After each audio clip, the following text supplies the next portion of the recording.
Նմանատիպ օրինակները վառ այն մասին են խոսում, որ մենք շարունակաբար ապրում ենք վախի և տագնապի մթնոլորտում։ Հետաքրքիր գիտեք որն է, որ մենք հայերս ունենք շատ վախեր սեռավարակների հետ կապված, բայց ամեն դեպքում ռիսկով առանց պահպանեք հարաբերություն ունենում ենք հարաբերական կամ բացարձակ անծանոթ մարդու հետ։ Վերջում էլ վերնագիրը դնում ենք, ասում ենք դե իրան հարցրի, ասեց հույս հիվանդություն չունեմ։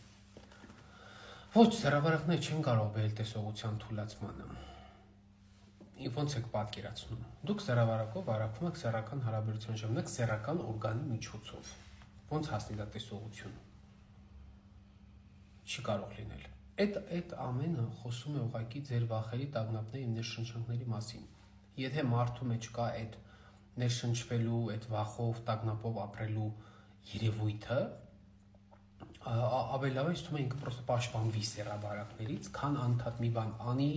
հետո մտածի, մի բան անի, էլի ընկնի ներշնչանքների տա։ Վախը մարդու ամենամեծ թշնամին է, սիրելիներս, հիշեք դա։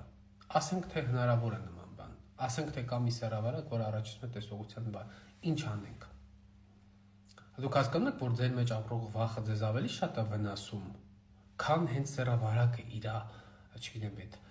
իր տեսակով, իր կլինիկական ընթացքով, իր բարդություններով, իր տված վնասն ավելի քիչ է, քան որ դուք եք ձեզ վնասում